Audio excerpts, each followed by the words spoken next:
Hey, Karen, welcome to the show. I love how you came on. I didn't know we were coming on like that. Here we are. We are live on LinkedIn, Facebook, and YouTube right now, and also recording this for my podcast, the Own Your Career podcast. And we're going to be talking about career stuff, and specifically today, one of my favorite subjects, which is mindset and mental strength and resilience, something that you are an expert on. And I want to start with asking you sort of a background question of why we're even in this place. What I've noticed and read and heard from others that, as a result of the pandemic in 2020, and everybody going back to working or going to working remotely, not everybody, but most people in the corporate world working remotely, productivity has been up, engagement has been up, much to the surprise of many companies.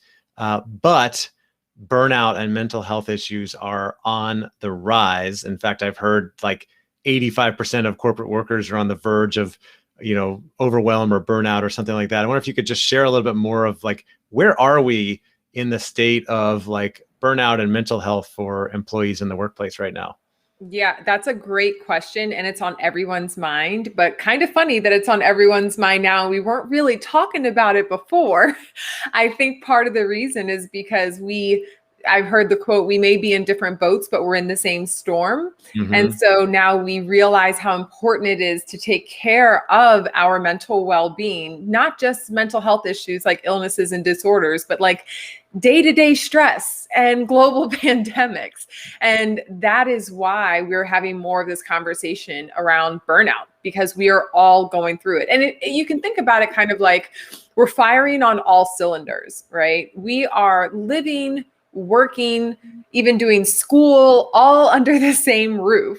And so we have just day-to-day stressors of what could go wrong in our perfectly planned day. Add to it, you have other people who you are not interchanging with, right? You are just like seeing the same people over and over again. So there's some monotony that's happening. But I think what really triggered all of this, it was really the sudden changes that happened. And we're humans who love to be eased into change. And for some reason, we forget that no, change usually happens suddenly. And so I do think that there are different layers to this stress that we are feeling, but we are all going through it at the same time, which is why more companies are having that conversation. Yeah. Is there an aspect to it as well of, the couple things that I hear that really contribute to this are, one, the fact that the work is like always there. And I feel like it was always there before, right? We had smartphones and we took our laptops home from the office, but even more so, people were taking less vacations, right? And then like what I always hear is the computer is always there. So I can always pop back in and do a little bit more work, get the kids to bed, and then go back on and get more, do more work. And my colleagues are still online doing more work, which means more emails being exchanged at all times of the day, right? Which brings more pressure. And then the other factor that I hear about too is this kind of loneliness, right? Where we're not around other people, and that kind of triggers some type of anxiety or depression, I think, or whatever you want to call it for a lot of people, that especially if you don't even have a family in the house. For some, we have kids and it's like overwhelmed with like so much stuff that we have to deal with. And for others, I have friends who are single and live alone. Yes. Are just miserable, right? Because they're just not around people. Exactly. Well, it's a couple of things. So one, productivity is up because the pressure is on. People are putting the pressure on themselves, and also companies living and working in this new reality where you can't just pop in, or you're not having an off the cuff conversation about something that may be lingering, whether it's a project or a deal to be closed or what have you. So we really feel this pressure internally, and we are also feeling this pressure probably from our leaders who are wrestling with their own pressure. So that is why I think that productivity is up. Also, you have less time in between meetings to just hang out. You are going from one Zoom to the next, maybe with a quick bio break in between, but people are packing meetings together because they think, oh, well, we can do a 30-minute meeting. And so that's another reason why we'll see productivity up, is because there is a lot that's being done. But then the last thing is there's not a lot of other stuff to do. Well, at least there hasn't been. Now things are starting to open up a little more. But, you know, for the first 12 months, people were at home. They weren't going out. They didn't have kids' activities. You know, again, maybe in some pockets of the country or the world, it was a little more flexible. But for the most part, people were bunkered down. And because of that, they were able to be on their devices constantly. Then the last thing I think it was, not everyone was fortunate enough to have a designated space to work in. Now, some people were, okay? So we're just saying there's not one blanket statement for all of these. But if you don't have a designated space where you can turn it off, you can walk away from, you kind of find that every area of your home becomes your office. So it's hard to do that mental switch when you don't have a drive into the office and the drive home, you know, things like that kind of buffer your work time. But I do think you can still be productive and find that balance if you just follow your brain's normal rest cycle, right? You work for 45 minutes and then you get up and you go to someone's office and you talk to them about something, or you run to the bathroom. If you can maintain that same flow at home, then you will be productive and you will build in that recovery time. Yeah. Oh, it totally makes sense. And I feel that. And actually, funny enough, today you are the first of 4 interviews in a row that I'm doing. And so it's going to be one of those days. There's a lot going on with not much. You better build in that recovery. Got to build in that recovery time at the end of the day. That's okay. I finished by 5 o'clock. I've got one more phone call, then I'm going to the gym. And that's going to be like my decompress time, where I'm like, all right, no more calls. And I do that on purpose on Tuesdays. I put everything into one. I've looked at this a bunch and try to figure out what's the best way to set up my schedule where I can get a lot of things done and it's not overwhelming to me. And I like having these kind of batch days where I do a lot of interviews in one day and then maybe no calls on Monday or Friday. So I want to get into some of the solutions. But before we do, what are we facing here? What's the risk on an individual level and an organizational level if we don't do something about this? I mean, you already know the answer to that. We're not going to survive this, right? You're not. So I think where we kind of miss the mark in leadership is expecting people to be everything but human. We want them to go 1,000,000 miles per hour, always be on, always be available. And I do see culture changing. I will say I see a great light at the end of this tunnel. But for so long, and there's some unlearning that's going to have to happen here. For so long, we were not treating people like people at work. We were treating them like doers, worker bees, you know, the job title that they were, not the person behind that title. So what we risk is losing the people who actually move the mission forward. Yes, it is about numbers to a certain extent, but there are people behind those numbers. So what I think this has really allowed us to see is if we do not change, and listen, my background is in HR, so I feel like I've been screaming this for at least a decade. If we do not change the way we do business, which is to put people first, your business will not succeed. And there is a great Richard Branson quote that says, when you take care of your people take care of your business. Now, it doesn't just mean with, you know, a really quick put together employee assistance program, right? Those EAPs, sorry, but they don't always bring that return that we're looking for. It does mean leading with empathy, giving grace and understanding, putting compassion into action when someone is, you know, going through a hard time, and putting those KPIs to the side because you know there's a person who needs you to be human to human, heart to heart connected with them, right? And so that's the solution. If we do not continue to move in that direction, business will suffer. It will literally fall apart. Yeah, I agree with this so much, 100%. Funny enough, yesterday I ran a clubhouse room with Tracy Spanenberg and Barbie Winterbottom and some others on taking a people-first approach to HR and getting rid of all those practices that are like, oh, we've got to live by the rules and do this and that. Like, we've got to be thinking about our people and using empathy and taking more of a people first approach. Lisa Stannard shared a comment in the chat here. Love that. People are behind the numbers. And yeah, I've brought it up many times as well that we forget, businesses talk about the financials, the numbers and systems and software, but it's people that make all these things work. And we've got to treat our people as humans, human to heart, as Lisa said, and as you spoke. Otherwise, we're going to risk losing people, right? Whether it's to burnout or them just deciding like, I'm not going to do this anymore, and they're going to leave.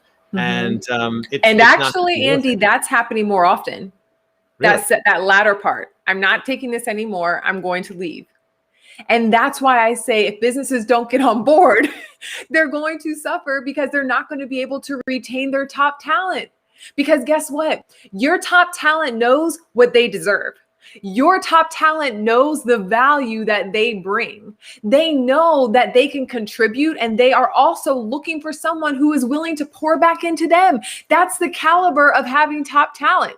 So if you want to attract top talent, if you want to sustain top talent, you have to treat them with the value that they deserve, that all humans deserve. But if you're wondering why this is going to lead to a spiral, it's because you're going to be losing the top talent. Yeah, which we do not want to do, especially like catering to mediocre. Like we want to make sure that we're retaining our top talent. And I don't know what you see. I always hate, it's risky to try to like predict the future.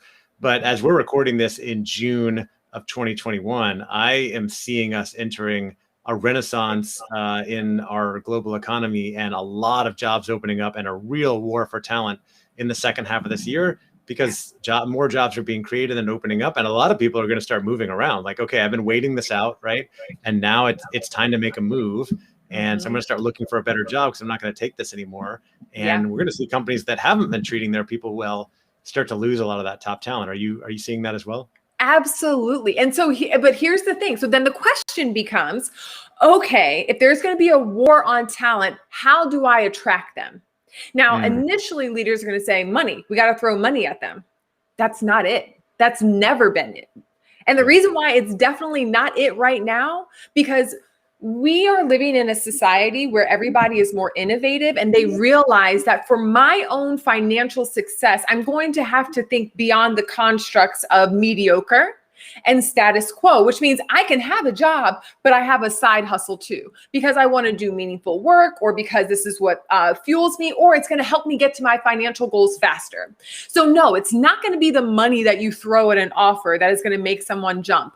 What's really going to attract the right talent is how you treat your people. Do you support personal development and personal growth? Okay. How do you pour into your people so that they're growing as individuals? Do you have a different kind of leave, right? We have parental leave and maternal leave. Okay, do you offer that flexibility? Do you offer a work from home now, because people are going to want that? So there are so many other ways that you will be able to attract talent. Please do not fall into the lie that the only way you're going to be able to attract them is with money. It is not. It is with kindness, it is with respect, and it's with treating them as a full human, capable, reliable, and just trustworthy full human.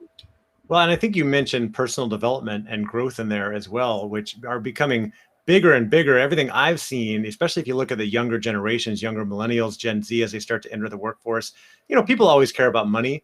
But I think the personal development factor, the question, am I going to be able to grow in my career here, has become paramount, if not one of the most important things that people are considering when they're taking a job. The other one that we've seen especially as a result of the social justice movement in 2020, is people are looking for and demanding more diversity, equity, and inclusion as well, right? And so companies that are not responding to that risk either losing top talent or missing out on getting that great talent who are coming in saying, I want a great culture. I want to know that I can grow, and I want to know that you're treating everybody equitably, and that this is an inclusive culture where I can be myself, right? That's right. That's right. Exactly. People, at the end of the day, your people want to feel valued, safe, and cared for. That's it. Valued, safe, and cared for.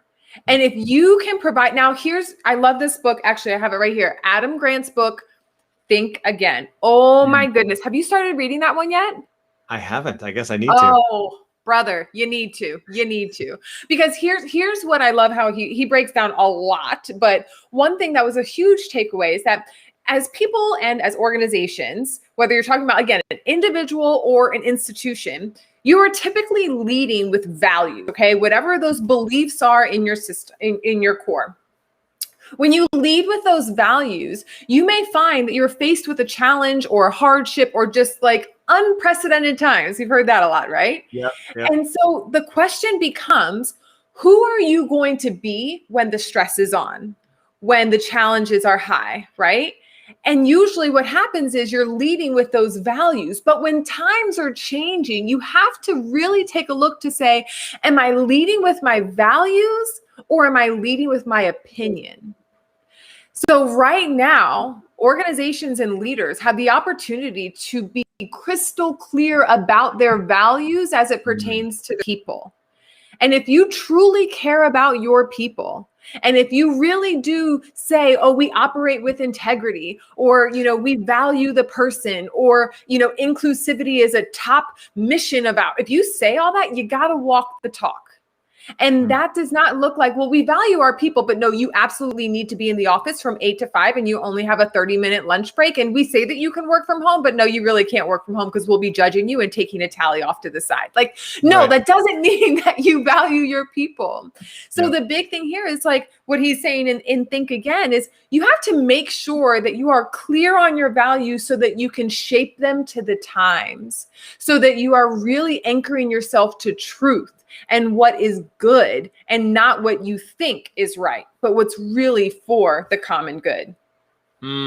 So important, and that organizations are thinking about this. And it reminds me, something I wrote about in my own book and what we've discussed on your podcast recently, that's not yet published, right? Not yet. Was the idea of looking at your own personal values and seeing, do those match with how you spend your time? And the classic example I always think of is people always say, oh, family is the most important thing to me. But if you're working 80 hours a week and you're never home for dinner with your kids, which is fine, that's your choice, right? There's no judgment in how people live their lives, but it needs to be in congruence with what you say your values are. Are you living in congruence with that? And organizations need to be doing the same. Right. And in that case, the person may say, well, yes, I do care about them, which is why I work so hard. But that means that you're putting the value of the dollar above the value of the quality time. So it does. And this is heavy lifting, right? When you're diving into like what you believe, how you're living it out, personal development, you are going to have to go several layers deep to get to the truth. But when you do that, and when you really step into that level of awareness and clarity, you can be more intentional about how you show up so that you really are leaving, as we talked about, the legacy that you desire. Totally. Okay. I want to get into some things on mindset and career and some things organizations can do to solve some of these challenges, get to some solutions. But before we do, I'd like to just take a step back and talk about your career. How did you get into all of this? Having more of these conversations, speaking, coaching, training on mindset and these other issues. I slipped and fell into it. I have no idea how I got here. How we do everything in our careers, right? We're working. As an entrepreneur, you're like, I don't know. Yeah. What? Oh, someone asked me to talk about mindset. All right, I'll do some research. Yeah. No, you've done a lot of interesting things. You've been through some big challenges in your life. So maybe share a little bit about your background and how you got to where you are today. Absolutely. Well, in all joking, I did not slip and fall, but it definitely was unplanned. It was unintentional. I used to work in HR and recruiting. I had background in staffing, and then I fell in love with recruiting, and then that introduced me to training and talent development. So I just love working with people, and I loved teaching people the skills they need to be successful. And so in the corporate world, that was in recruiting. But then when I was 29, my husband actually died suddenly. He was a CrossFit owner, and during one of his classes in 2013, someone walked in and he was gunned down. So that was the moment where, I can't say it was that day that I was thinking, okay, what do I do with my life? But that was the beginning of everything in my life completely changing. And it just felt like what many people felt like in this last year, the big question is, okay, now what? Now what do I do? Losing him actually was a ripple effect of other losses. I ended up losing my house, my car, my job. I lost so much. And my son, thank God, was my North Star and just kept me grounded and helped me to find that clarity of just, I want to be a healthy, happy, whole mom. Okay, what do I do to accomplish that? And anybody, who's hearing this, everybody hits their own wall. Yes, for me, it was tragic and kind of like a movie. I mean, I couldn't even believe that I was living through it. But when we all hit our own wall, we find ourselves asking that question of like, okay, what do I value most? And where do I go from here? And then what happens is you start building off of what you value most. So I decided after losing my job that I wanted to have the freedom and the flexibility to always put my son first. And that's why I decided to be an entrepreneur. I didn't have these, big audacious goals of I'm going to create online courses. I'm going to be a speaker. I didn't even know what it meant to be an entrepreneur. Yeah. I was just like, I know that I want to be at every class event that I need to, or if he gets sick, I don't want to have to worry about having to call out and someone judging me. Like, corporate America is not very kind, I think is a good word to use. We're getting back to that topic of inclusiveness and letting people Yes. live their lives, right? For a single parent and working in corporate America, it is hard. It is really hard. So I wanted to step away from that, even if it meant that it was going to be a challenge. And I initially started talking about grief in the workplace, but didn't really want to talk about that. And so there were a lot of companies, though, that did want to talk about empathy and compassion and how we show up for one another. And that was the beginning of what I knew I needed to do and how I was going to use this tragedy to help others. And honestly, it's just normalizing all of the mess that life brings us, having real vulnerable conversations. But then on the other side of that is talking about practical tools and solid advice, and even giving that injection of inspiration to say, listen, I know that it doesn't feel good, but can I just tell you that you can get over this? And here are a couple of ways to do that. And so I started shaping everything in my business around giving people what I call inspo action, the inspiration and the action steps to get over whatever wall they are currently facing and to really just step into the fullness of who they were created to be. Because that's how you experience an abundance of joy or peace, no matter what life throws your way, is when you get really clear on who you are, on what you want, and how you can live that out. So powerful. And you and I have had a few conversations about this already, and you've been through some major, major challenges. I mean, we both have, a lot of people have, but you've barely been through some tough stuff. And to see what you have done with all of this and how you're using it to help and inspire others, and that you're building the life that you want so that you can be there for your son, is so inspiring. I just want to tell you that, first and foremost, what you're doing, you're living what you're teaching. And I want to go for a moment to that idea of dealing with this major loss, because I'm sure we have many people watching, listening, who have dealt with losses recently or dealing with a major challenge, whether it's losing a loved one or health challenges like I've been through. What are some things that you learned from a mindset perspective on how to get through something like that, when it just seems impossible in the moment, right? Some people never get over losing a spouse or a parent or a child or going through major, trauma or health issues. What are some things you learned that really helped you?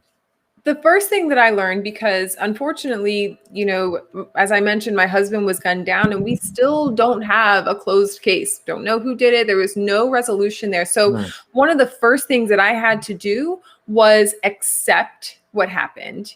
And acceptance, this is a loaded conversation, but let me just say, guys, acceptance doesn't mean that everything is okay. Doesn't mean that it was right. Doesn't mean that you feel fine about it. What downloaded in me was that acceptance means you're acknowledging your starting point. There's nothing I could do, unfortunately, to bring my husband back. There's nothing I can do about my son losing his dad. I cannot do, and it is absolutely out of my control. So I can either keep focusing on something that's out of my control, or I can focus on taking responsibility for my response.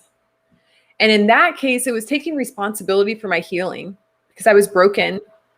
Sometimes you may find yourself in a dead-end job. Okay, take responsibility for finding a new job. Maybe you're in a toxic relationship. Okay, take the responsibility on you. Can't change the other person, right? That's right. That's right. Take the responsibility for what you can and what you're bringing into the relationship. When we come from that perspective, at the very least, it feels like, okay, I can do something. Right. I don't know what it is yet. Right. But I can do something. So that was the first thing. And that's what I tell anybody who finds himself like, what the heck do I do here? Accept where you are. It doesn't feel good, but then you can choose, okay, what would be a positive or productive step forward? I agree 100%. You and I are so aligned on these things, right? And one of the things I love to talk about and teach is that you've got to focus your energy on the things you can control, right? You can't control most of the things that happen in the world. You can't control your boss. You can't control your company. You can't control the economy. You can't control your spouse. You can't control, other people Literally around your kids. I mean, you right? Your kids. Yeah. But you can control how you show up. You can control how you react to certain situations. You can control what you're thinking about and how you are interacting with others. And when we focus on that control, it brings and the responsibility, like taking responsibility for this situation. Like, I didn't choose this. I didn't make this happen. The same thing I've talked a lot about with my cancer. I didn't choose to have cancer, but I'm not going to sit here and wish it away. I'm going to take responsibility. I have this now. I own it. And how am I going to deal with it and then move forward from there? And everybody's in different situations. It takes a while. But when we sit there, kind of wallowing in like, I wish this didn't happen and complaining about it and blaming other people, then we're a victim essentially. And, Exactly.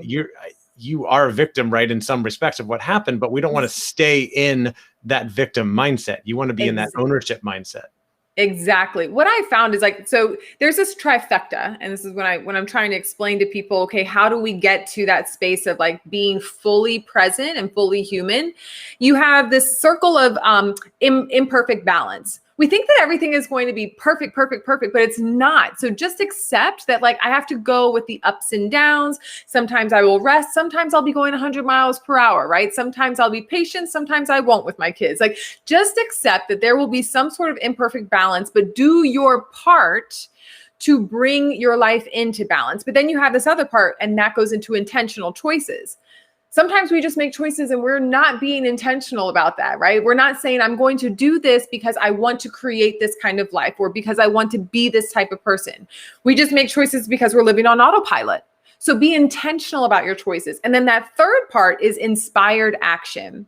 That's when sometimes you're doing what's right for you and you can't explain it to the rest of the world. But that's because your journey is unique. Two siblings could lose the same parent and feel completely different about that. So inspired action is digging deep. It's the soul work. It's really diving into your intuition to discover what is best for you. So what happens is when you have the overlap of imperfect balance, intentional choices, and inspired action, right in the middle is mindful living. That is how you live a mindful life. That is how you choose who you want to be, how you will respond to things out of your control, what meaningful work you want to do. Like that's it. It's in that sweet spot. And man, let me tell you, when you get there, I tell people, I'm like, that's the flow zone. That is when you are flowing and you are just like, I can deal with whatever life brings me because I have the mindset and the heart-centered skills to get through this. I love that. You and I are so aligned on so many things. I love this idea of mindful living and getting the flow. And it's different for everybody, as you said. One of the things you mentioned there that I'm big on as well is that you choose to live the life for you, not the life for other people, right? And a lot of times there are things that we want to do in our career and our life that other people may not agree with. And I can imagine when you got to that point where you said, I'm going to go start my own business, whatever that means, being a speaker, author, coach, etc. There were probably people who loved you, who were in your family, who said, you've already been through so much, go get a safe job, right? Go get a salary. And you decided to do something different. So the question is, how do you have the courage to go take that chance or go against what other people want for you to do the thing that you want? And maybe Mhm. this can also tie into something else I want to ask you about, which is adopting more of a growth mindset.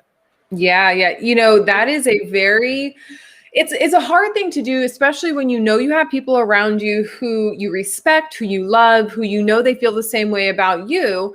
But you have to just remind yourself. And I would do this daily, like even this morning. I'm like, no, no, no, I know what's right for me. And not because of any external, naysayers, but even that internal critic, right? That internal critic that's saying, are you sure? Which I battled with a lot because I thought to myself, I'm a single parent. I need the stability of a corporate job. But I just feel like once you become open to really living the fullest life that's waiting for you, just by being open, there's no way that you could ignore that fire any longer. You can't do it because when you open yourself up, I think we're all connected. And I think when we look at how we live our life, you will be able to see how you impact those around you, right? Whether it's just a quick moment or whether it's a relationship. I knew that if I said yes to sharing my story, I knew that it was going to help someone. It didn't Mm. have to help everyone, but I knew it was going to help someone. Then I found out along the way that someone it helped first was me. Hmm. I needed to say yes to what was right for me, not because of the career or the path or the purpose that was laid out in front of me, but because when I said yes to me, I found more of myself.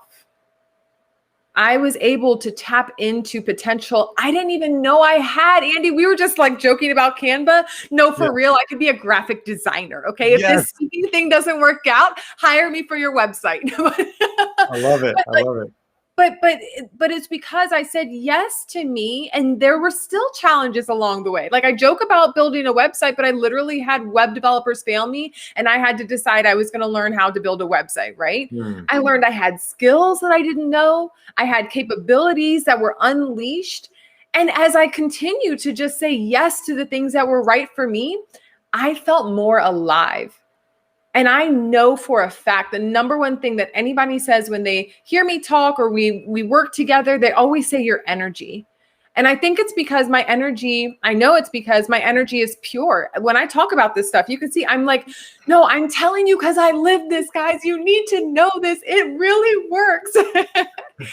And so I'm just saying that for anyone who's like, man, I'm wrestling with that, please listen to me when I say this. When you say yes to you, you will say yes to the life that is waiting for you. You Yes. just have to say yes. Oh, I love this. And we should acknowledge, right, that if you're saying yes to the life that you want and the career you want, which means that maybe you're making a change, maybe you decide that you're done with finance and you want to try HR or you want to get into marketing or maybe you want to start your own business or whatever it may be, that there's a risk that may not work out, right? It might fail. And as a result, you might worry that other people are going to judge you or say, oh, you shouldn't have ever done that. What really drives me is that knowledge that I gave it a shot, right? I think at the end of my life, I'm going to be so glad that I gave it a shot. And also having that growth mindset to say like, hey, I can always learn. I'm always learning and getting better from every situation. So can you talk Mhm. about, how do you adopt more of a growth mindset? I know you're big on that and deal with, the potential failures and mistakes that come along the way. I'm so big on it that I created a whole LinkedIn learning course about it. So I definitely go know. check that out.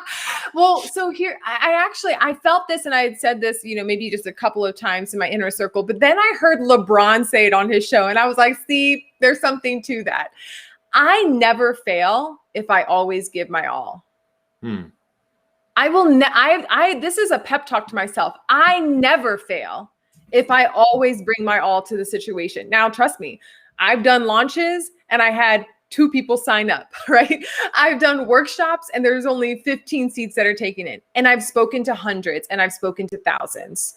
But what I found is that any time that it didn't feel like a home run or I didn't hit the goal that I wanted or I anticipated, I never felt like a complete failure. Sure, don't get me wrong. I was disappointed. I was discouraged. I was wondering but as soon as I got out of that, which is really like the ego up front, that's the ego of emotion.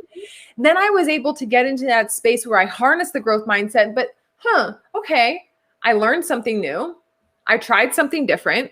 And because of that, I know I created new neural pathways in my brain that will serve me later, or I just built my confidence to say, look, you did something you were afraid of and you didn't die. So yes, you can do things that scare you, right? Like, so I always was able to, once I got past the ego of emotion, I was able to look at each of those scenarios and say, but what did I gain from this?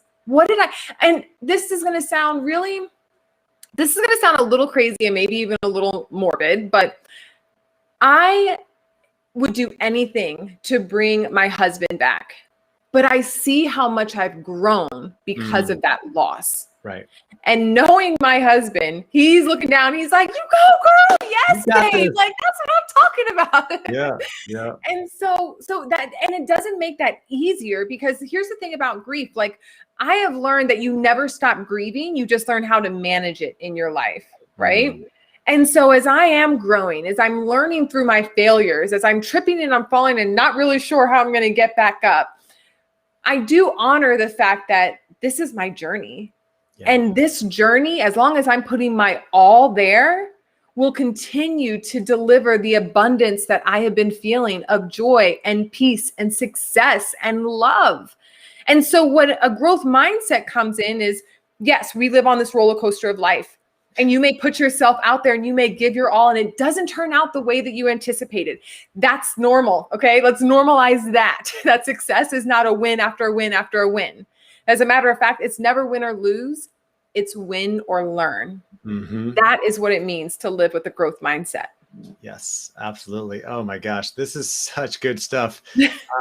And what you talked about, you mentioned with grief, it never completely goes away, right? You just learn how to adapt and how to deal with it and how to make the most of the situation.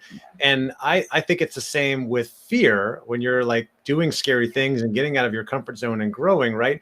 The fear never completely goes away. It's so easy to look at other people and go, oh, they're fearless, right? They just have so much confidence. They can just do anything. I wish I could be like them. They have so much courage. And I always want to remind people, like, courage is not the absence of fear. It's recognizing that fear and taking action anyway, right? And the fear never goes away. You and I both do a decent amount of public speaking. I think you more than I, right? And I would imagine, like me, you still get nervous before you go on stage, right? There's still that fear of like, oh, what are they going to think of this? But then we do it anyway because we have an opportunity to make an impact. We have an opportunity to follow our dreams, to do what we want to do, and to grow from the opportunity. But it doesn't mean the fear is gone. That's correct. That's correct. And as a matter of fact, I taught myself a little mental trick. Whenever I'm getting ready to speak, if I feel nervous, I tell myself, wait, you're not nervous. You're excited. Look, your palms are sweaty. You're excited. Your heart is racing. You're excited. And I just started to train my brain to, instead of looking at it from a negative view, to look at it from a positive view. And guess what? Every time that I come onto that stage, virtual or in person, I'm bringing the excitement because I've trained my brain to bring that energy. Yes. All right. We get some great comments coming in. People, this is really resonating. Stephen said it's win or learn. Lisa said, fear is growth. I agree. Just jumping in, diving into that fear, that uncomfortable situation. Okay. So we talked about a lot of stuff. We talked earlier about the issues of burnout and mental health and a lot of people and organizations dealing with that. Let's talk a little bit about self-care and self-discipline. What's some advice you have for people on an individual level to adopt better self-care so that we don't burn out? And then on an organizational level, for those listening who work in HR, learning and development, talent development, how do we help our people participate or do more self-care so they don't burn out? Yeah. So the first part is like on an individual level. Again, we talked about this, take responsibility for yourself, right? The way that I was able to think about this, because when my husband died, I was thinking about, I have to do this for my son and I have to always put him first. And that's why they tell us on the airplane, put your oxygen mask on first, right? So then you can help others. So that's how we should view self-care, is we're taking care of ourselves so that we can take care of others from overflow. And it's funny, I just said to my best friend the other day, I said, Remember when we used to think that mind, body, and soul was so woo-woo? No. It's real, y'all. Let me tell you something. It is so real. Like, you can bet your life on it. You should be, because when you take care of your mind and your body and your soul, then you start to feel more alive. You start to feel more connected. And part of that is like, you have to pay attention to each of those areas, because individually they matter so that they work together, right? So you have to do things to nourish your mind and also recover with your mind. Same thing, nourish your body and recover with your body, and same thing with your soul. What this looks like practically is like, for your mind, how do you nourish your mind? Me, I love to read. My son likes to do puzzles. I'll do some puzzles with him. I like learning. I love learning new things. That's a way that I'm nourishing my mind. How can we recover? Not being on technology, putting our devices down so we are not constantly stimulated, making sure you're getting enough sleep is good for your mind. And bonus, it's good for your body too. So there are some overlaps in the habits that you can create, but it's very easy. Like, when you start to put some rituals in place and creating some habits, you will actually find that most of that self-care is wrapped up in your everyday life, right?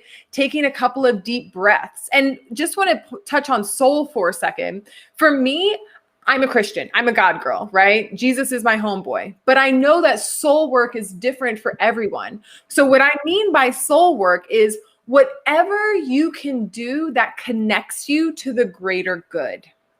That's what it is, because we are all connected. That's science, right? That's not biblical. We actually are all connected. Yeah. And so when you think about, okay, how do I nourish my soul work? That could be charity and helping others, right? That could be a random act of kindness. And then that stimulates gratitude and joy in you.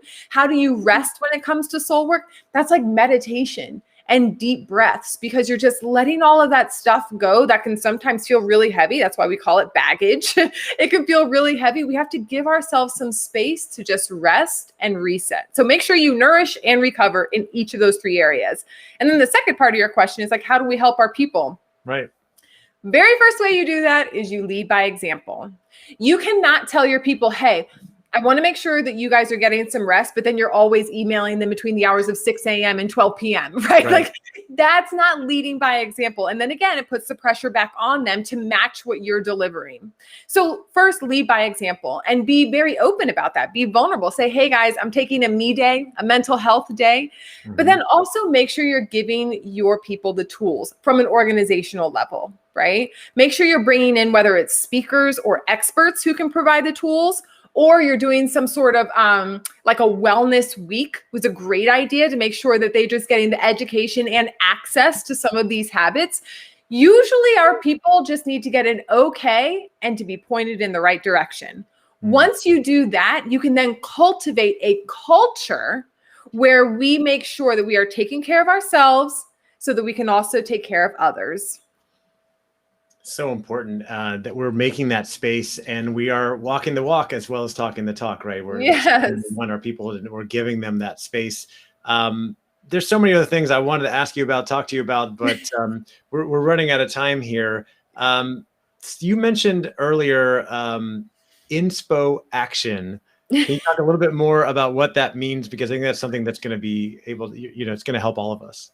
Absolutely. So as a speaker, I never wanted to be just a motivational speaker. Okay, great, you feel good, but then what? Like, what are we doing? I'm the type of person, so this is how I know I find my tribe when they're like, yes, give me some homework. I'm the type of person where I'm like, tell me what to do.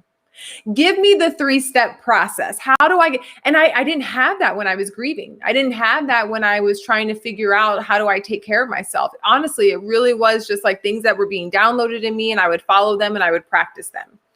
So the inspo action came because I was like, I know that my story and how I've gotten over things, it brings that hope. It brings that inspiration. And I never want to motivate because I think that's an external energy force and inspiration is an internal energy force. So what I want to do is invoke inspiration, right? Not just motivate you. Now, I always encourage people, but I'm going to add on the other side of that inspiration and those feel good, emotions. I'm going to give you some practical steps because that clarity helps you to feel more confident in achieving a goal. So if I'm like, hey guys, These are the first 3 things that you need to do to get out of a funk. Bop, bop, bop. And I know that they work. I never teach anything I don't know if it doesn't work. But if I say this, this, and this, then I know that you have some sort of practical takeaway that you can apply and see results. So I just like to couple inspiration with action in everything that I do, a blog, an email, or giving a talk. Love it. Okay. We've given a lot of great advice here today for people and how they can take action and responsibility with their own careers. We've talked a little bit about how organizations can support people. One more question on that for people in HR and positions where they want to and can help and enable people to take more responsibility and own their careers and find more career fulfillment. How do we help our people with that? There's a lot of people out there in the workforce that are frustrated right now. They haven't been doing the job or in the work situation that maybe they wanted to be in. How do we help our people take more ownership and have more fulfilling careers? Oh, this is a great question. I'm so glad that you asked that. I believe this, but I also have seen evidence that this works. So you have to love your people. And by loving them, you just ask them questions that you would ask a friend or a family member. Like, hey, what brings you the most energy? What brings you joy? What do you think your strengths are? What do people ask you about most often? What's something that you haven't explored, but you want to? Like, get to know them. Don't just say, hey, we've hired you. This is your job responsibilities and a list of responsibilities and your title, go. No. It's an ongoing conversation.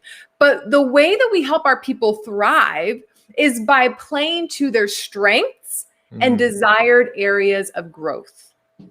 If you can play to those 2, you will have somebody who is as invested in you as you are in them. And I would think about it from that. If you're not investing in your people, you can be sure that they're not investing back in you. So think about it from that perspective. You're not investing in them. And then maybe they, you're like, oh, I don't want to invest because then they're going to get so good, they're going to leave. I've actually heard clients say that. They're like, well, no, because then if we keep training them, they're going to get what? Right. Yeah. Anyway, we'll leave that for another conversation. Right. But what I found, and this is actually a phenomenal leader, he is with T-Mobile, 15 consecutive years of top employee engagement and top performance. His teams have always been at the top because he always leads with love. He finds out what their strengths are and what their interests are. He helps them to cultivate those strengths and expand on those interests. And as a result, it is a give and take relationship because he's investing in them and they invest back into their role in moving the mission forward. So I would just say, ask those questions, find out what they really want to do. See what brings them alive, like ask them and they will tell you and then help them get there. Such good stuff, Karen. This is amazing. I have a few more quick questions for you before we wrap up. Before we get there, for anybody listening, watching, who wants to get in touch with you and work with you, where's the best place for them to go? Hop over to my website, KarenAllen.co. I left the M off to make your life easier. So KarenAllen.co. And I'm actually rebranding. I'm so excited. So you're going to see a website now that will be changing in about 3 to 4 weeks because I will be unveiling my new brand. But still same website, KarenAllen.co. To save you time. Everything is a work in progress. I love the brand. That's amazing. And of course, we are live on LinkedIn as we record this. I know you can connect with Karen on LinkedIn. You're active on Instagram. And starting a new podcast soon, which we could talk about. But I want to get to the last few questions. Karen, what has been your biggest accomplishment or proudest moment in your career so far? Do I have to pick one? Because I have 2. You can give 2. Okay, good. They'll be short. The first one was definitely when I taught myself how to build my website because I knew then that I was fully committed to my dream. If I was going to teach myself how to build a website, I was like, oh, I'm all in. But that ended up being a confidence checkpoint that I reminded myself often as an entrepreneur. Whenever I was faced with something that I couldn't do or I didn't have the knowledge or whatever, I would remind myself, girl, if you built a website, you can figure this out. So that's something. And then the other thing was actually in this past month, I have done everything that I've set out to do as a speaker, meaning I've wanted to be on stage live, working with organizations that really care about their people and want to, give them an injection of encouragement, inspo action.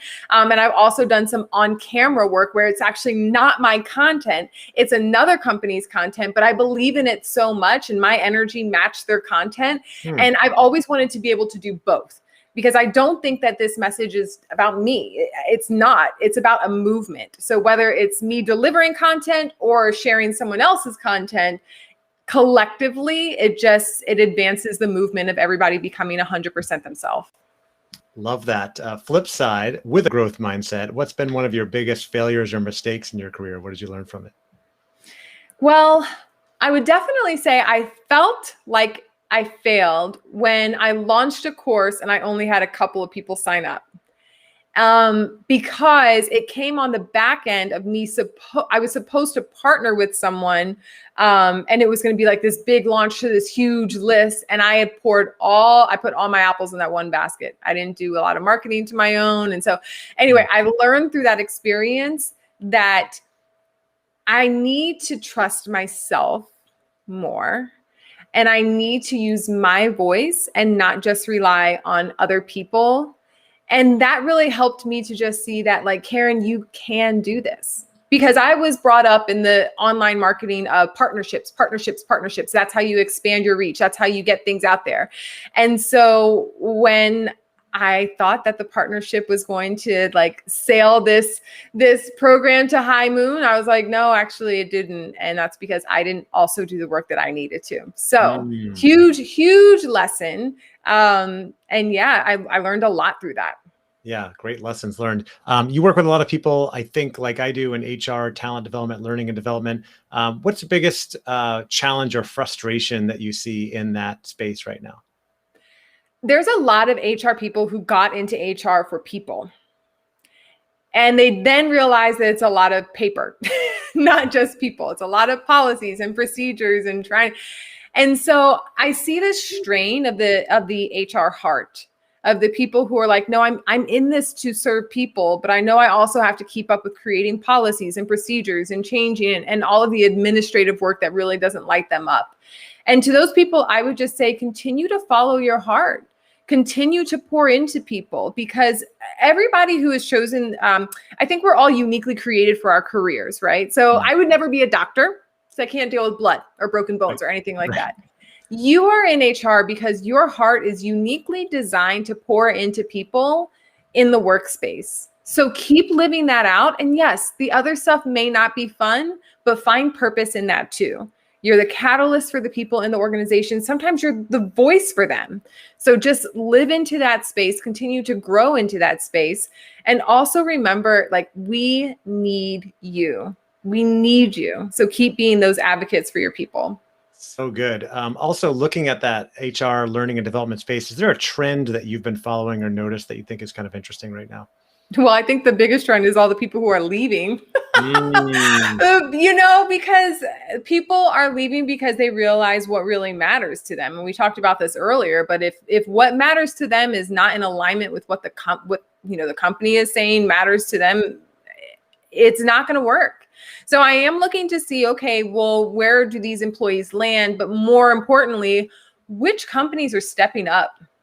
Who's going to step up and say, yeah, there's this new workforce. Actually, I'm working on a course right now called the hybrid workforce. How do we lead across the different environments? Some people are at home, some people are remote but not at home, some people are in the office, and sometimes that's going to flex. It's going to change. I have clients who are like, yeah, we're kind of opening it up. You come in when you need to. So the companies that stay on the forefront of that agility will be successful. So we're seeing a lot of articles coming out. I get one, if not two, every week. Employees are putting in their notice. It's the great resignation instead of the great recessions. Like all of these different ways they're trying to talk about this. And what I want to see is, okay, well, which companies are saying, no, we're here. We're here to stay. We're here to play. And we are here for the people. Great resignation. All right. Last question for those out there listening who are looking for more ways to accelerate their career success. What's one more piece of advice you would give? Ask yourself this question: who do I want to be? We talked about this. Sit with that question for a while. You will be surprised how much you can align your work with the person that you want to be. There's this incredible shift happening right now. We have 4 or 5 generations sometimes in one workplace, everything from baby boomers down to Gen Z. And right in the middle, Gen Xers and the older millennials, and even some of the younger millennials, they're shifting the way that we do work because they're looking for more meaning in their work. So if you find that, okay, I'm trying to figure this out, but I don't know where I am. A lot of my clients are Gen Xers and millennials, and they're like, I am trying to break free from what I've been taught, the status quo, just go to college, get a job, to what's pulling at me. And so I would say, explore what's pulling at you, because you can make a career out of anything. And the last thing I would say is, don't think of your career as a lifelong commitment. Think of it as the season that you're in right now, and let your career align with your interest, your skills, and just who you are as a human. And if that changes, great, because you are changing and you are growing and you are evolving constantly. So of course, your career should grow and evolve with you. Karen, this has been fantastic. Thank you so much for coming on and sharing all of your wisdom and enthusiasm and passion with us today. I have absolutely loved it. I know our viewers, our listeners got a lot of value out of it as well. So thank you again for being here. Website is KarenAllen.co. I know you're active on LinkedIn and Instagram as well. Karen, thank you again for being here. Thanks so much for having me, Andy. It's always great conversation.